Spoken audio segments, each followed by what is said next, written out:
Hello, my name's Nikolas Badminton. I'm a futurist. I help organizations look out 5, 10, 20 years into the future. And really, one of the things that I do is help people imagine a terrible future, a dystopia. What if the world was going to all go to hell? Maybe that's what we're seeing already. But this is a toolkit that I use for organizations to really start to understand where we might go if we make the wrong decisions in the world. When I start thinking about dystopian futures, I think we can look historically back at eschatological beginnings, looking at the religions that put the fear into all of us about how we could turn out if we didn't behave ourselves. And so, we can go back thousands of years into the stories that were told in the tribes, all the way through to the more normalized religions that now circulate the globe. Into the stories that come out. One of these is the Bible, and I always like to quote this from Revelations. And death shall be no more, neither shall there be mourning, nor crying, nor pain anymore. And in this very short passage, very quickly it says that we could lose everything. And when we do lose everything, there's going to be no more crying, no more pain, because we're not going to exist anymore. And that's enough to motivate people to take more care with their decisions today. And I think that that's something that's really interesting about what we do when we start planning for today and the future by using dystopian thinking. Now, we're in the fourth industrial revolution, where we've got energy, we've got transportation, we've got communications as the backbone, the dimensions of change that's been forcing our industrial revolutions forward at a great pace. Huge momentum right now with the fourth industrial revolution, the internet of everything, renewable energy, and then transportation, automated transportation, suborbital and orbital transportation, potentially on the horizon. It's very exciting times. But really, where are we headed? 2040, 2047, 2055? Are we headed towards a singularity? When we meld human and machine together, is there going to be some calamity? Is that going to go against human nature? Is that going to go against who we're supposed to be biologically? Or is it going to release a huge amount of potential? Or might it put very few people in charge of the many? But really, coming back to today, it's taken a pandemic for us to realize that so much has gone wrong with how the world's been built. These industrial revolutions and the industrial complex has failed. We've seen energy and fossil fuels fall to the wayside, transportation completely halted, the food supply has been threatened, healthcare and support for the vulnerable has really been challenged. Schooling, policing, defunding the police movement, or refunding different parts of the community in the face of pretty terrible militarized policing. Democracy is being challenged right now, and we've got election coming up in America very soon. And if we go beyond those boundaries, we're seeing that globalization has been challenged, and we're seeing China and India come to the fore as the top two global economies by 2030. What are those dynamics going to do? And there's so many more things that we can look at when we start thinking out. But in 2020, the industrial complex is a modern dystopia. It's operational capitalism with reward for the few and servitude by the masses. And we've got to break out of this. And we've created this dystopia by, creating the 5-day work week and buying luxury goods and falling into the habits that the few want us to follow. It's dystopian, but it's very comfortable dystopia today. But what I like to think about is an infinite humanity, adding the dimension of biology to those incredible dimensions of communications and energy and transportation really adds something very special. It puts humanity at the center of the ideas that we have to have. And it needs to really bring in that idea that momentum is caused by us and for us, and not for the technologies or the energy backbones that we put around the world. The supergrids that are going to release us from the fossil fuel powers that exist today are going to be done for humanitarian needs. But where do we go with dystopia? Now, I look around and I delve into modern media and film to really give me an idea about what modern dystopia could be and where we could actually go. Let's take a look at some of the films that really inspire me to think about, what could go wrong.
want you to get up now.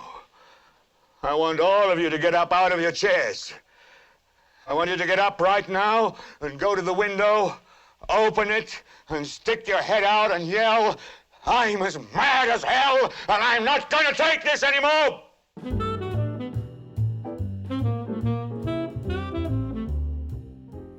Okay, some of these are fantastical stories. Obviously, looking out to Planet of the Apes is maybe going a little bit too far, but coming back to broadcast, even the dystopia of nuclear war potential in When the Wind Blows is kind of mind-blowing to me. So really, we're surrounded by a movie industry that likes to think in these dystopian ideals and ways.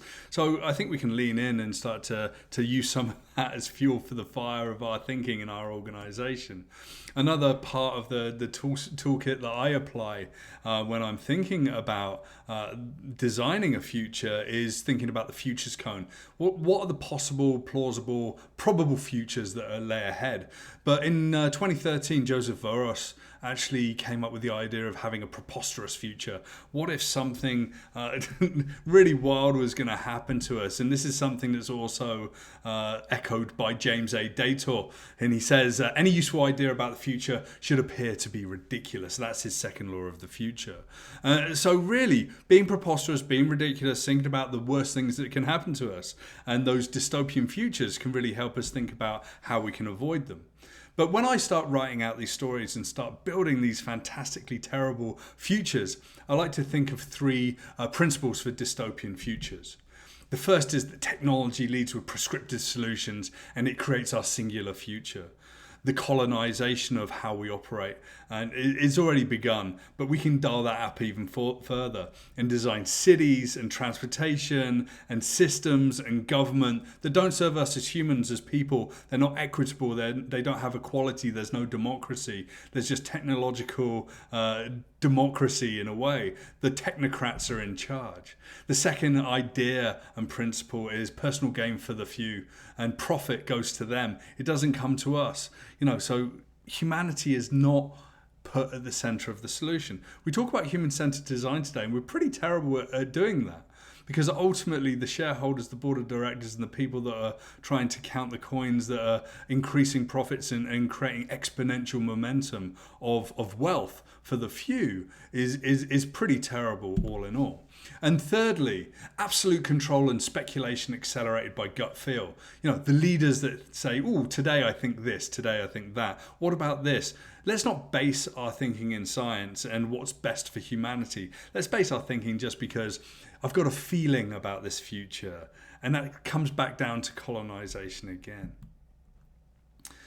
We have to come back to storytelling, and as a foresight practitioner, as a futurist, I lean into storytelling to really help me build out what these futures can look like and how we can shape strategies today that take care of dealing with the bad things that can happen in those futures as well. And one of the things that I use is hypothetical scenarios.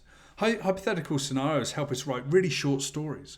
What if in a certain year solutions X, Y, and Z are implemented that cause negative and positive outcomes, and this affects people, organizations, planet in 1 to n ways, a number of different terrible ways. From here we can write short stories. So maybe a story about California and deep geothermal engineering. What if in 2050 deep geothermal engineering is prevalent in California?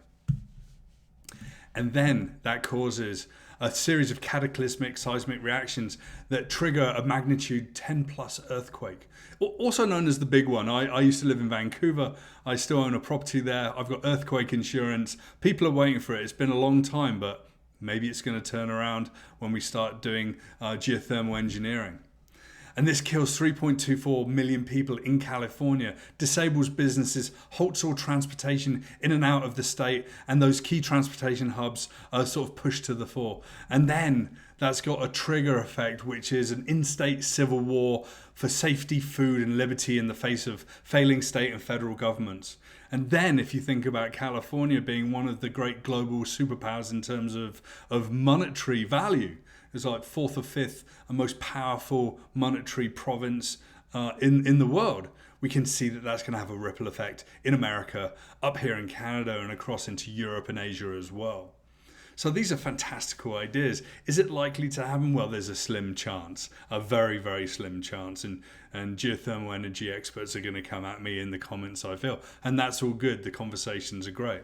But we can start to look across a number of different dimensions and start to think about what about these terrible futures. And when we start to think about these different dimensions, it really brings us back to our strategic principles of how we're operating today, the decisions we're likely to make, and what we can do. And what's fantastic with these hypothetical scenarios is we can write a lot of them very, very quickly, and then we can formulate them into larger stories. Some of my clients have even gone on to write comic books and longer sort of short stories at 8,000, 10,000, 14,000 words long that have really become sort of these books in the organization for people to get inspired about how to avoid the futures that could be so terrible, but caused by actions today, even within those organizations. And those stories are generally put around a framework called the Monomyth. So this is the journey of the hero that's got people that help them, the accomplices. There's thresholds that they hit, they break through and they go to the next level. They form teams and they come together. They have mentors, they have helpers. Ultimately, they fall into an abyss. Kurt Vonnegut says, when you write short stories, someone has to die.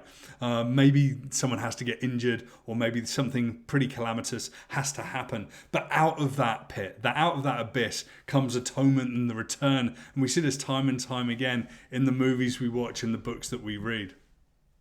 And some of those movies and books are absolutely incredible. From The Handmaid's Tale and Speech Sounds with Margaret Atwood and Octavia E. Butler, through to short stories about predictive policing with Minority Report, Philip K. Dick, to Gattaca, one of my favourite films, and even the dystopias of Passing the Turing Test, and even A World Without Children in Children of Men.